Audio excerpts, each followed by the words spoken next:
Now then, it's sort of late autumn, early winter, and the batteries have been performing very nicely all summer and early autumn. And then we were starting to get, as you know, you get those sort of days where it's rainy and misty, and then you get several days together with no sun and no wind, and the batteries get a bit lower, and the inverter switches over to the mains and all those sorts of things. Perhaps you don't, but that's the sort of thing that happens, and you're aware of it. It's the awareness that's the important thing. So what we were getting is an imbalance between that pack of batteries and this pack of batteries. This had a greater level of specific gravity than this one. So I took all the links apart on both packs and cleaned everything up, and as we will see a bit later in this video when we're in the workshop, we found some interesting things and sorted it out. But rather than going, oh, I'm not sure, I just unbolted all these bolts. 24 cells, 2 bolts per cell. Unbolt them all. Clean everything up. Do it on the other pack as well. Yeah, you're hunting for areas of resistance, so that then if there's an area of resistance or corrosion, then there's less likelihood that the power will flow through that particular pack. What you're wanting is the power to flow through both packs equally. Okay, you've got to get down and just do it. You've got to spend half a morning, yeah, with the spanners, with the impact driver, all that sort of thing, wire brushers, little screwdrivers, the terminal grease for putting it back together. Anyway, an extra thing which was sort of interesting today, it's quite a windy day, you know, and the sun's varying. Where are we? Now this amp meter is not very accurate. It's about between 5 and 10 amps under. So we're charging at, that says 25, let's say it's 35. That's nearly 2 kilowatt. On 48 volts, it's 20 amps to the kilowatt. So there we go. Anyway, and it's pretty blowy, but I've got the turbine switched off because it's going to be, the forecast says this afternoon it's going to be 50-mile-an-hour winds. Don't need it, there's enough solar. Why put the turbine under stress? However, if we just come right round here past the Victron to these pylon techs that I've now got working again, and there's a couple of videos about these, but there is a video that I never got round to making about the hidden fuses in these. Perhaps I ought to do one. Yeah, anyway, I was off out doing things this morning. I came home, I thought I'll just check the batteries and switch the turbine off. So I switched the turbine off, turned round to this, and none of those lights were on, and that wasn't on, but the alarm was on both of them. I thought, oh dear, what's happened? So I'd switched the turbine off, okay, so the voltage was going down, the battery voltage was going down. So then I switched these off at the power switch and actually disconnected the cables there on each one. Let it sit for like 10 seconds, put it back together, and away they go again. As you can see, they're happy. They're deeply happy. Yeah. So I think that because the voltage probably went nearer to 58 volts, that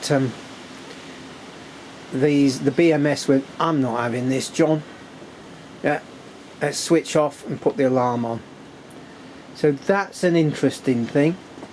I'll have to have a look in the little manuals that I got with these, but as far as I remember there wasn't anything that said an upper limit. but now we know it's somewhere between 57 and 58 volts is the upper limit whereby the BMS goes, nah, not doing that. Okay, so that's enough of that one. Into the battery bank.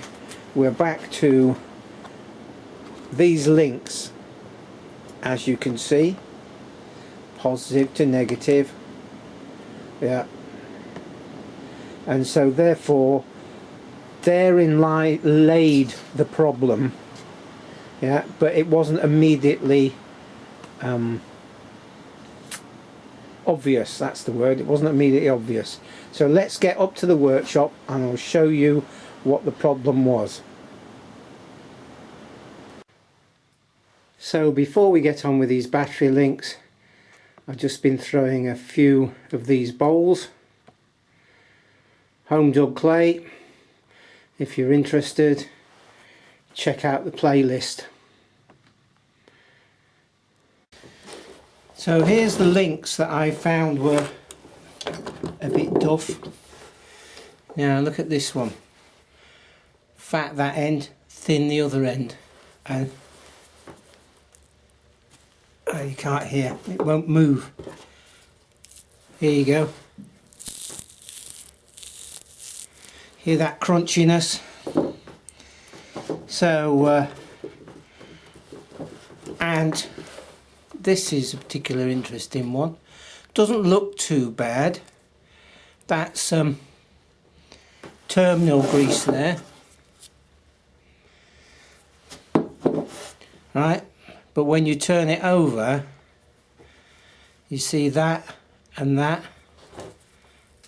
it's quite stiff in there, and that's where somebody in the past has poked a probe through to measure the voltage, and of course they poked it through, and then you don't notice it for quite a few years, and the camera lens seems to be steaming up, so I'll just clean that. Hopefully that's better. So when you've got, let me zoom out a bit, when you've got two packs of batteries in parallel, then the charge can go through either of them.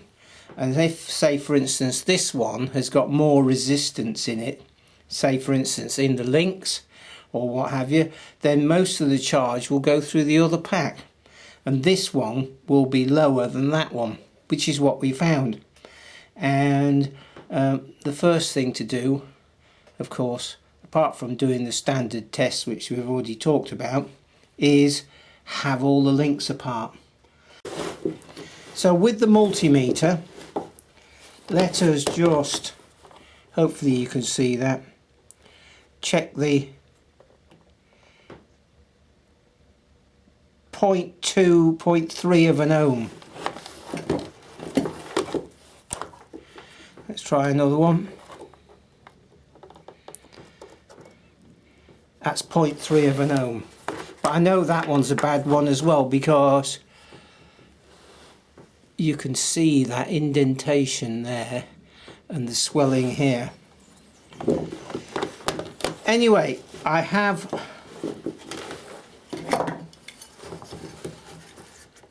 done all those links, had them all apart on both battery banks, and it's improved things dramatically. So this was crunchy in here, okay.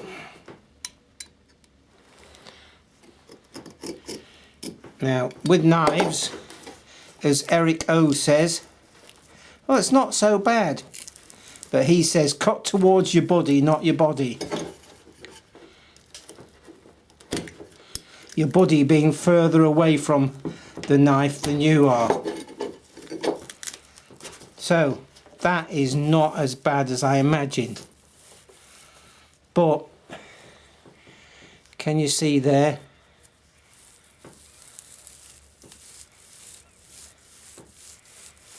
It's all disintegrating.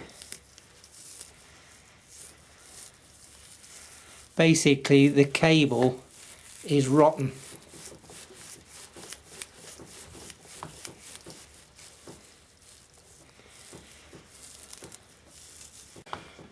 So there.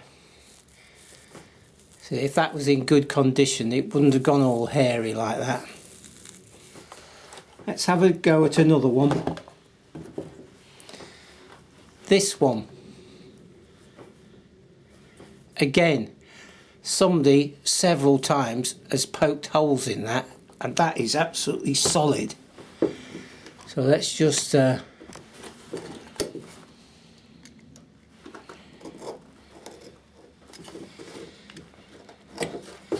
cut through this.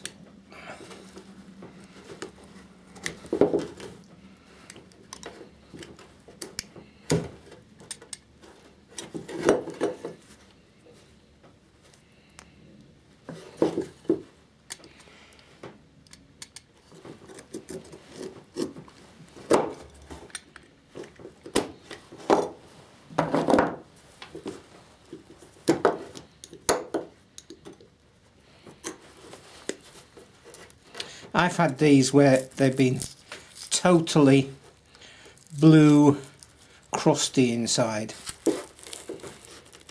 But as soon as you get, can you see all this colour here?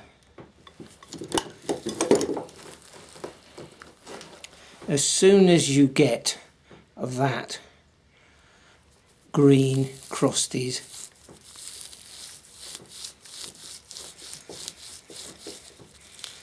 you know you're on a hiding to nothing.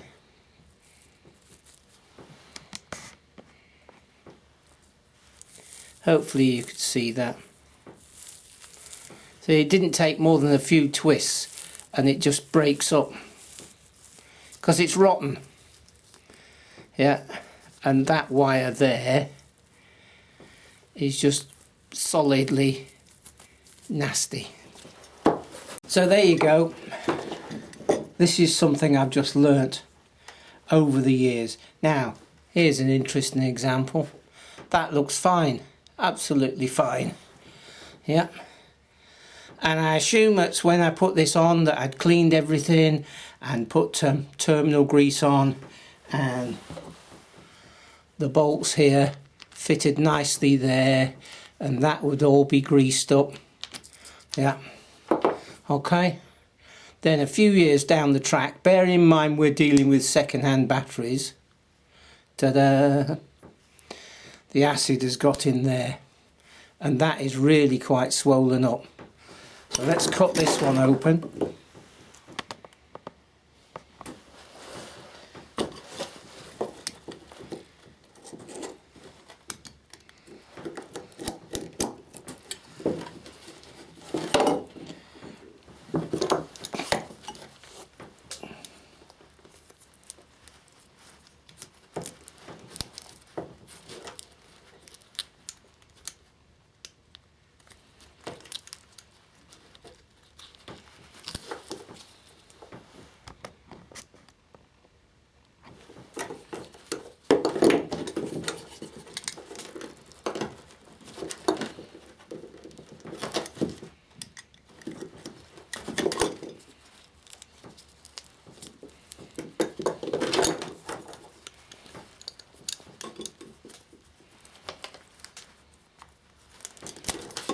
Oh.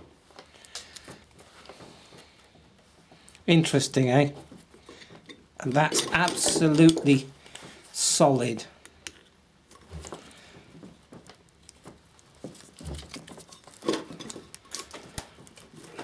Totally crusted together.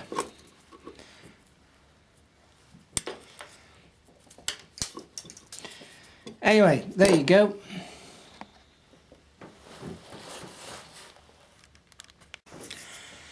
So I've covered this issue several times before, but you know, maybe 5, 6, 7, 10 years ago, and I'm not quite sure how many people watch all the back catalogue of videos, but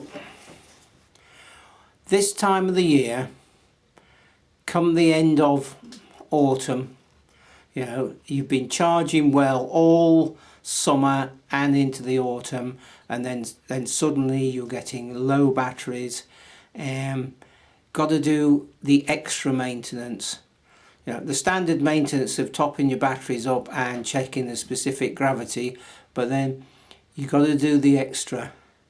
It might take quite a while to undo 96 bolts and clean the terminals, and you know, go and dig in your box of spare connections.